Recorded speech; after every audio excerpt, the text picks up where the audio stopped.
നമസ്കാരം എല്ലാ പ്രിയപ്പെട്ട പ്രേക്ഷകർക്കും എൻ്റെ യൂട്യൂബ് ചാനലിലെ പുതിയ ഒരു വീഡിയോയിലേക്ക് സ്വാഗതം.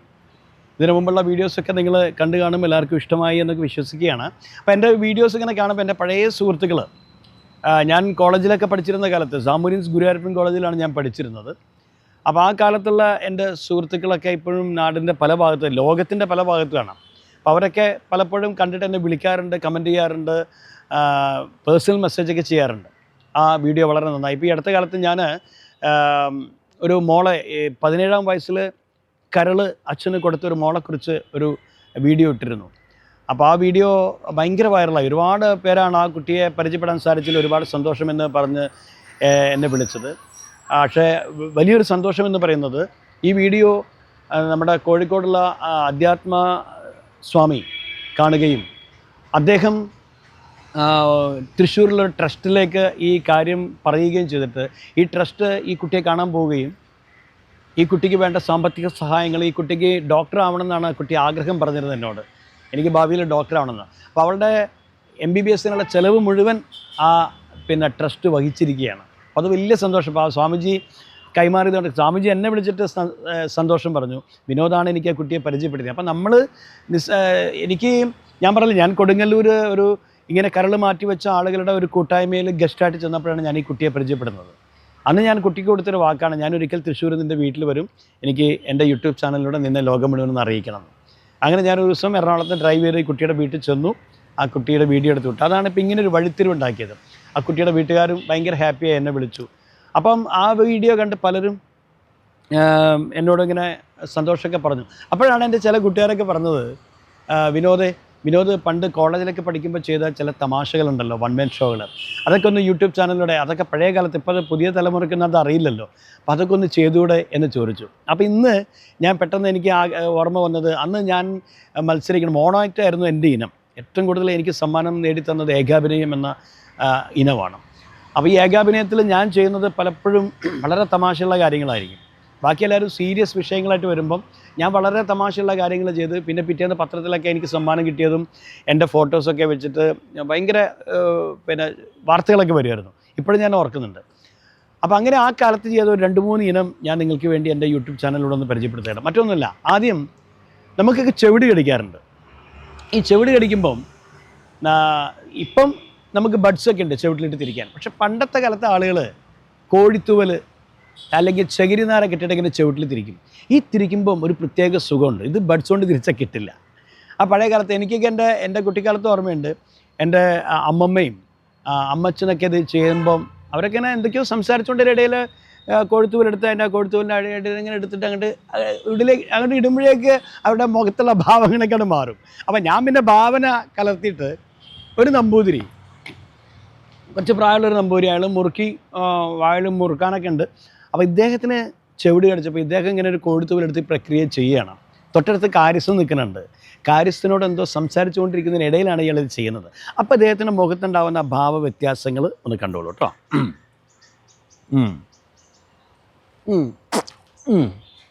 രാമാ, അതെ, ഞാൻ പറയുന്ന അങ്ങോട്ട് ശ്രദ്ധിച്ച് കേൾക്കുക.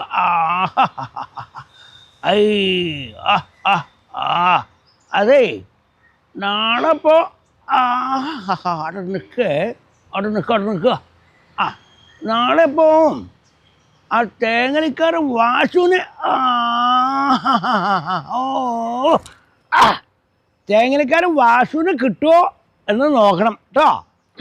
പിന്നെ ഇപ്പോൾ മറ്റന്നാളാണ് നമുക്ക് ആ ഡോക്ടറെ ഡോക്ടറെ കാണാൻ പോകേണ്ടത് മറ്റന്നാളാണേ. അപ്പം മറ്റന്നാളേ ആ ഡോക്ടറെ കാണാൻ പോകുമ്പം ആ കാറ് ഓടിക്കണ അവനോടും കൊണ്ട് വരാൻ പറയാം. ഇങ്ങനെ മുഖത്ത് വരുന്ന ഭാവം ഇത് നമ്മൾ ചെയ്യുമ്പം ആളുകൾക്ക്, ഇങ്ങനെ ചെയ്ത ആളുകൾക്ക് പെട്ടെന്ന് ഇത് ഭയങ്കരമായിട്ട് എഫക്റ്റ് ചെയ്യും. ഇതായിരുന്നു എൻ്റെ ഞാൻ 88-ൽ ബിസോൺ ഇൻ്റർസോൺ കലോത്സവങ്ങളൊക്കെ അവതരിപ്പിച്ച മോണോആക്ടിൽ ഒരു ഇനം. ഇങ്ങനത്തെ ഒരു 4-5 എണ്ണം 5 മിനിറ്റേ സമയമുള്ള മോണോആക്ടിന്. അപ്പോൾ ഇങ്ങനെയുള്ള അനുഭവങ്ങൾ ഒരു 3-4 അനുഭവങ്ങൾ എടുത്താണ് ഞാൻ ചെയ്യാറ്. മറ്റൊരു അനുഭവം, നമ്മൾ മൂക്കിൽ പൊടി വലിക്കുന്ന സ്വഭാവമുണ്ട് ചില ആളുകൾക്ക്. മൂക്കുപൊടി, പുകലപ്പൊടി. ഇത് സ്ഥിരമായിട്ട് വലിക്കുന്ന ആളുകൾക്ക് വലിയ കുഴപ്പമില്ല. ആദ്യമായിട്ട് വലിക്കുന്ന ആൾക്ക് ഒരു അനുഭവമുണ്ട്. ആദ്യമായിട്ട് മൂക്കുപൊടി ഇപ്പം ഒരാളിങ്ങനെ വലിച്ചുകൊണ്ടിരിക്കുമ്പോൾ ഒന്ന് വലിച്ചു നോക്കൂ എന്ന് പറഞ്ഞാൽ അയാൾ വലിക്കുമ്പം അയാൾക്കുണ്ടാവുന്ന, കാരണം ഈ മൂക്കുപൊടി വലിച്ചു കഴിഞ്ഞാൽ 2-3 നല്ല തുമ്മൽ അച്ചി എന്ന് പറഞ്ഞൊരു സാധനം കിട്ട് കിട്ടാണ്ട് ചിലർക്കത് കിട്ടില്ല, മിസ് കോളായി പോവും ഇപ്പോഴത്തെ ഭാഷയെ പറഞ്ഞാൽ. അപ്പോൾ അങ്ങനെ ഈ നമ്പൂരി എന്നെ ആ ഒരു കഥാപാത്രമായിട്ട് മാറണം. അയാൾ ആദ്യമായിട്ട് മൂക്കുപൊടി അദ്ദേഹത്തിൻ്റെ കാര്യസ്ഥനാണ് പരിചയപ്പെടുത്തുന്നത്. നോക്കിക്കോളൂ. ഒന്ന് അങ്ങോട്ട് തിരികല്ലേ.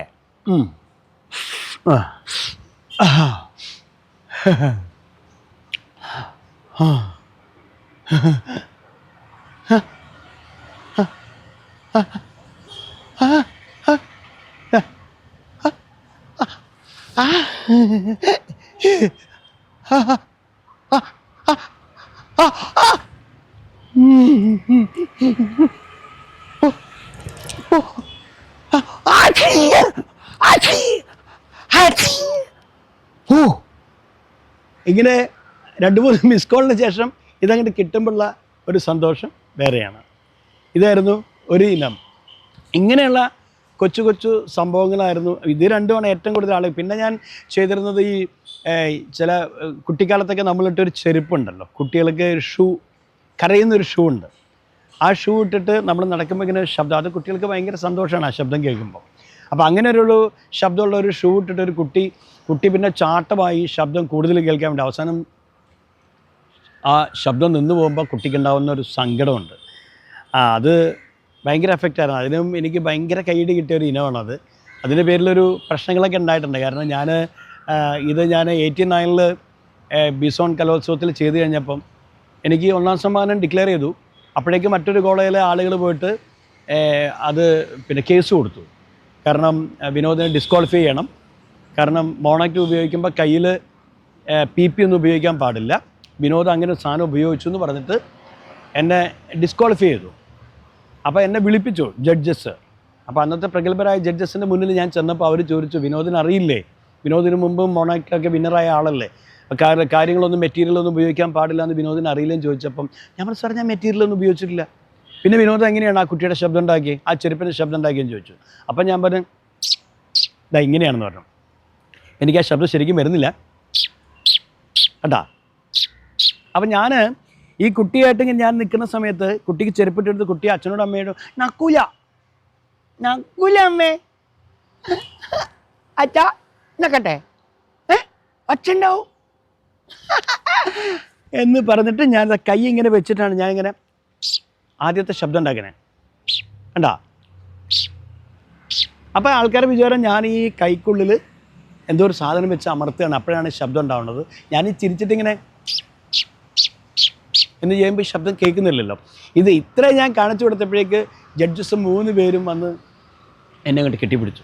എന്നിട്ട് അപ്പം തന്നെ തിരിച്ചവർ അനൗൺസ് ചെയ്തു, first prize goes to Vinod എന്ന് അനൗൺസ് ചെയ്തു. അത് എൻ്റെ ജീവിതത്തിലെ വലിയൊരു നിമിഷമാണ്.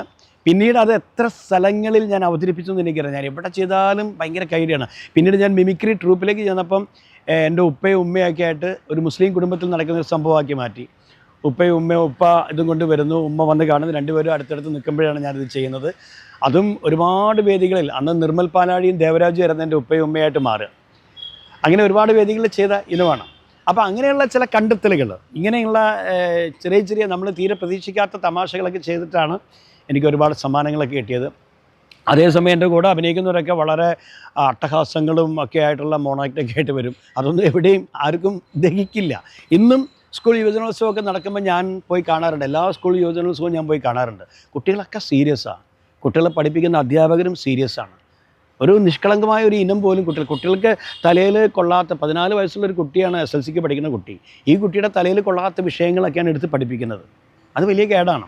അപ്പം എനിക്ക് ഓരോ മോണോക്റ്റ് കാണുമ്പോഴും എനിക്ക് ഭയങ്കര സങ്കടമാണ്. എന്തിനാണ് കുട്ടികളിങ്ങനെ അധപ്പതിക്കുന്നത്? എത്ര നല്ല രസികമായ വിഷയങ്ങളുണ്ട്. മറിമായത്തിലെ ഓരോ ഇനങ്ങളും മോണോക്റ്റാക്കി മാറ്റാൻ പറ്റും ഇന്നത്തെ കുട്ടികളൊക്കെ വിചാരിച്ചു കഴിഞ്ഞാൽ. എത്ര മനോഹരമായിട്ട് ആക്ഷേപഹാസ്യത്തിലൂടെ കാര്യങ്ങൾ പറയാൻ സാധിക്കും. ഇന്നും എൻ്റെ മനസ്സെങ്ങനെയാണ്. ഞാനിപ്പോൾ എൻ്റെ 3ാമത്തെ പുസ്തകത്തിൻ്റെ പണിപ്പുരയിലാണ്. 2 പുസ്തകങ്ങൾ ഞാൻ എഴുതി കഴിഞ്ഞു. 2 പുസ്തകങ്ങളായിട്ട് 100 സ്ക്രിപ്റ്റുകൾ ഇപ്പോൾ ഉണ്ട്. ഇനി മറ്റൊരു പുസ്തകം കൂടി ഞാൻ എഴുതിക്കൊണ്ടിരിക്കുകയാണ്. എൻ്റെ മനസ്സിൽ തോന്നുന്ന കഥകൾ അപ്പം ഞാൻ മോണോക്റ്റാക്കി മാറ്റും. അപ്പം ഇന്നത്തെ ഈ ഒരു വീഡിയോയിലൂടെ എൻ്റെ ഈ 3 തമാശകളും അനുഭവങ്ങളും ഞാൻ പങ്കുവെച്ചു കഴിഞ്ഞു. അപ്പോൾ ഇന്ന് ഇത്രയും മതി. ബാക്കി വിശേഷങ്ങളൊക്കെ പിന്നെ പറയാം. അപ്പോൾ ബൈ. പതിവ് പോലെ മറക്കണ്ട, ഇനിയും സബ്സ്ക്രൈബ് ചെയ്യാൻ ബാക്കി ആരെങ്കിലും ഉണ്ടെങ്കിൽ സബ്സ്ക്രൈബ് ചെയ്തേക്കുക, ലൈക്കും കമൻറ്റൊക്കെ തന്നേക്കുക. അടുത്ത വീഡിയോയിൽ നമുക്ക് വീണ്ടും കാണാം. ബൈ.